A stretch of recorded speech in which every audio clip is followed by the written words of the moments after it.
does one man assert power over another? By making him suffer. Exactly. Obedience is not enough. Power is inflicting pain and humiliation, otherwise you cannot be sure. Power is tearing human minds apart and putting them together again in new shapes of your own choosing. Power is not a means, it is an end. In our world, there will only be triumph and self-abasement. Everything else we shall destroy. The past is forbidden. Why?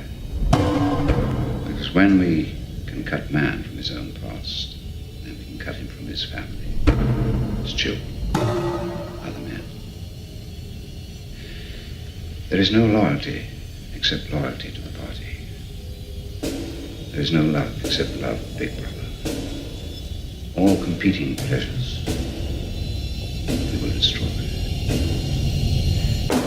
If you want a vision of the future, Winston, imagine a boot stamping on a human face forever.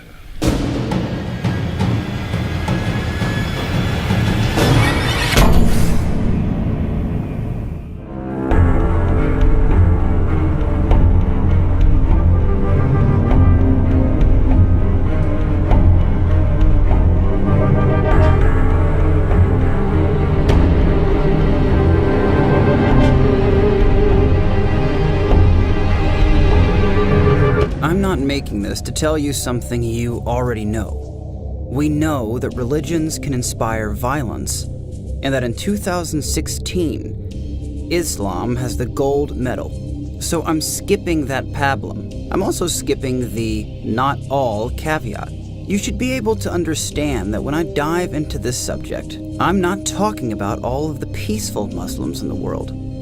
You should be able to understand that I'm only talking about the kinds of Muslims that want to kill you for simply being who you are. Do you remember this image in the beginning of the video? It took me forever to find this footage, but I knew it existed. The key thing to focus on in this image are the textbooks on the desk of every student. This footage tells a story, one in which a child begins to learn about the tenets of Islam and the life and times of the Prophet Muhammad. They learn how to establish the caliphate and foist their perceived sense of moral good on the rest of society. So, to state the obvious, Islamist terrorist groups think what they are doing is of the highest good. They believe the fingers they cut off of thieves, the gays they slaughter, the captured Christian woman sex slaves, get them one step closer to paradise. But how the fuck could that be? How could otherwise an obviously normal, intelligent people be motivated into savagery?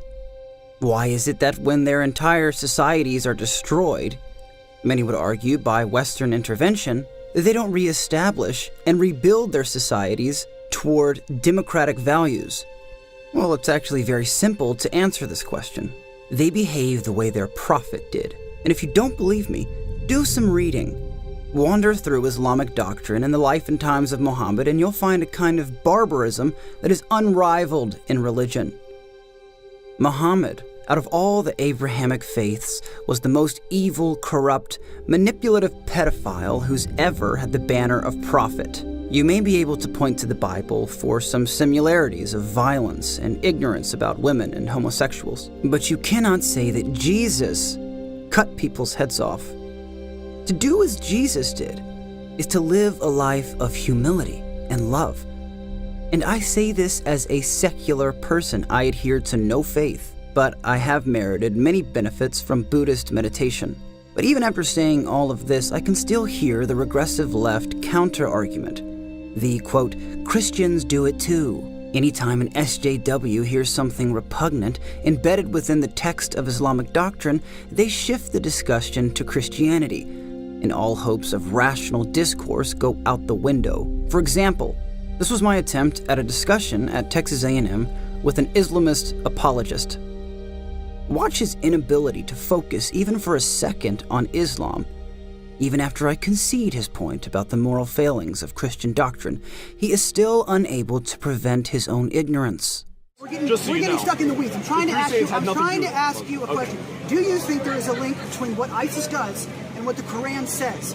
Yes, in the same way that right-wing terrorism, which is much more dangerous, okay, we agree. It is equal. Right-wing terrorism and Islamic terrorism in the United States. In fact, right-wing terrorism is 7 times more deadly in the United States. So you admit that the Quran inspires that the Quran inspires people to do terrorism.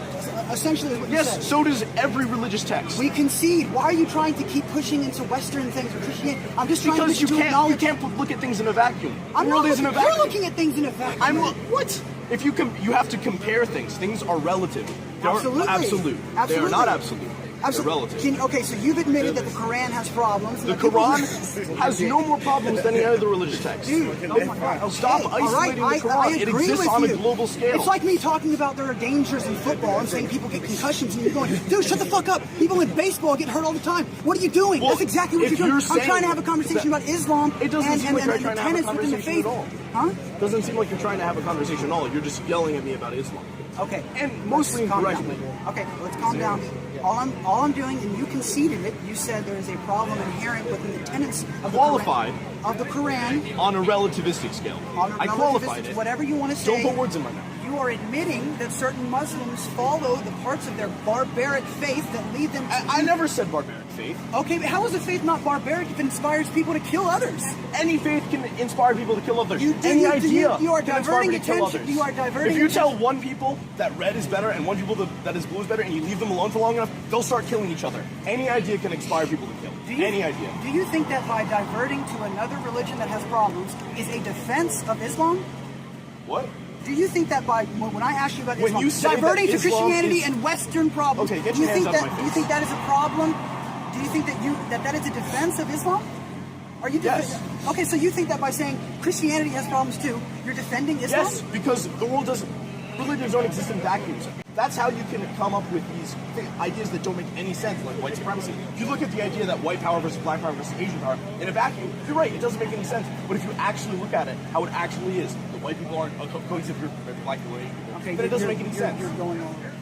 What I'm trying to... Okay, I try to follow. All that I'm trying to do is, and you've already conceded, it's almost like the conversation's over. You said that Islam does have issues. That's what I'm trying to concede because I think that Islam... You're twisting my words. No, if you called Islam barbaric. I did not say that. Okay, you never said that specifically, but did you say the Quran, did you say that has problems that can lead people to do bad things?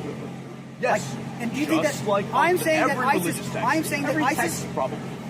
ISIS is deliberately motivated by the texts that are inherent within the Quran, and specifically the Hadiths, Yusuf Bukhari.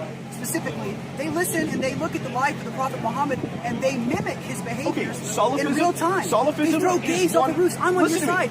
No, you are not on my left of center on this. I am a liberal in this debate. Yes, I am. A liberal is not left of center. I am. Okay. Salafism. Of course he is. Oh, no, it's not. Liberals are both right of center.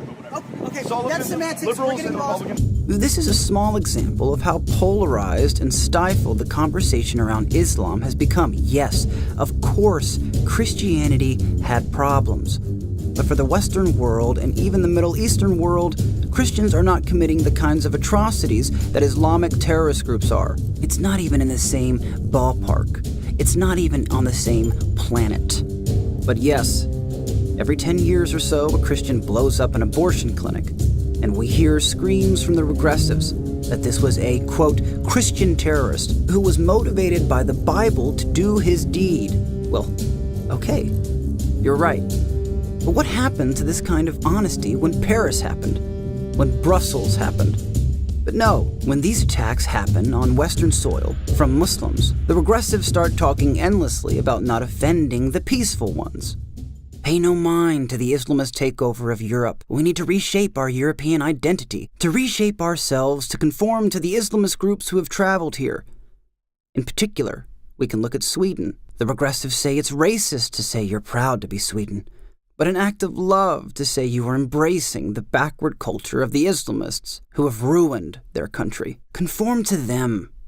That's liberal. But leave Sweden's ideals. Those are white ideals. And white is evil. And what exactly will come of all this? What happens when governments ignore its own citizens and allow piles of useless denizens into their country? Oh, I know.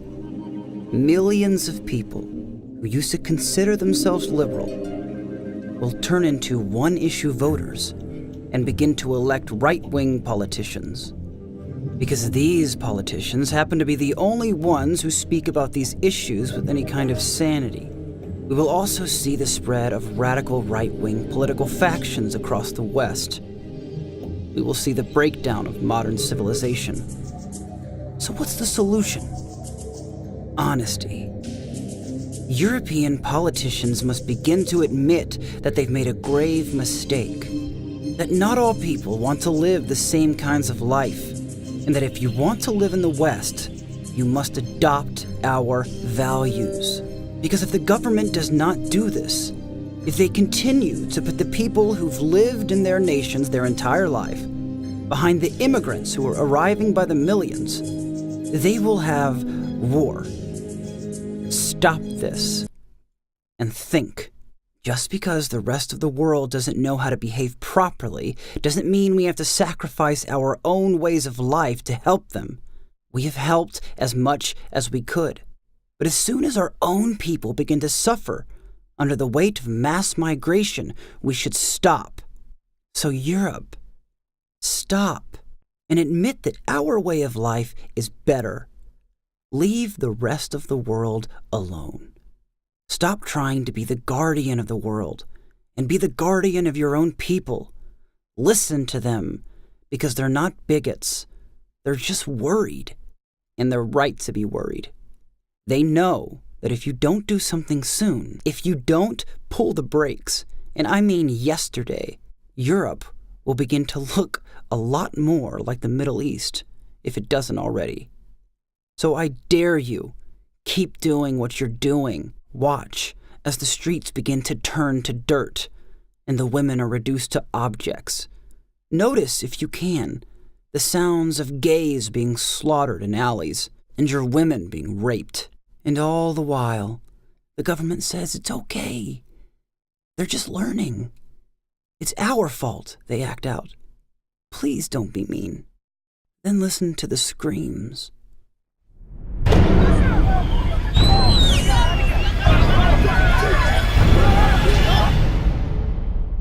Do something, Europe. Do something.